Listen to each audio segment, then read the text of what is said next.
বন্ধুরা, একটি মেয়ে দেখলো এই নোংরা কাগজের প্যাকেটের দাম 8 ঘন্টার মধ্যেই বাড়বে। সত্যি কিনা যাচাই করতে মেয়েটি 8 ঘন্টা পরে দ্রুত রিসাইক্লিং স্টেশনে গেল। সেখানে মালিক বলল কাগজের দাম সত্যি এখন বেড়ে গেছে।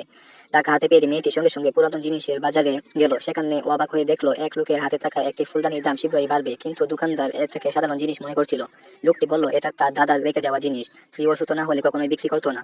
মেয়েটি 1 লাখ টাকায় ফুলদানিটি কিনে নিল। পরে বিশেষজ্ঞরা পরীক্ষা করে জানলো এটা আসলে কাংসি যুগের বিরল নীল সাদা নকশার ফুলদানি। এরপর মেয়েটি তাড়াতাড়ি গ্রামে ফিরে গেল পুরনো জিনিস খুঁজতে। খুব দ্রুত গ্রামের অনেক মানুষের মনোযোগ আকর্ষণ করলো মেয়েটি। কিছুক্ষণ পর মেয়েটি এক পুরনো সুগন্ধি পাত্র পেল এবং মাত্র 1,000 টাকায় কিনে নিল। কিন্তু খারাপ উদ্দেশ্য নিয়ে থাকা এক দাদিমা চুপি চুপি সব দেখছিল। পরে সে অবাক হয়ে দেখলো মেয়েটি সেই 1,000 টাকার জিনিস বিক্রি করে পেল 30 লক্ষ টাকা। এই খবর শুনে সবাই অবাক হয়ে গেল। আবার যখন মেয়েটি গ্রামে এলো তখন এক কাকিমা হঠাৎ সবার পুরনো জিনিস ডাবল দামে কিনে নিতে লাগলো। লোভে পরে গ্রামের লোকজন নিজেদের সব পুরনো জিনিস বিক্রি করে দিল, কিন্তু তারা বুঝতেই পারলো না তারা আসলে মেয়েটির কৌশলের ফাঁদে পড়েছে।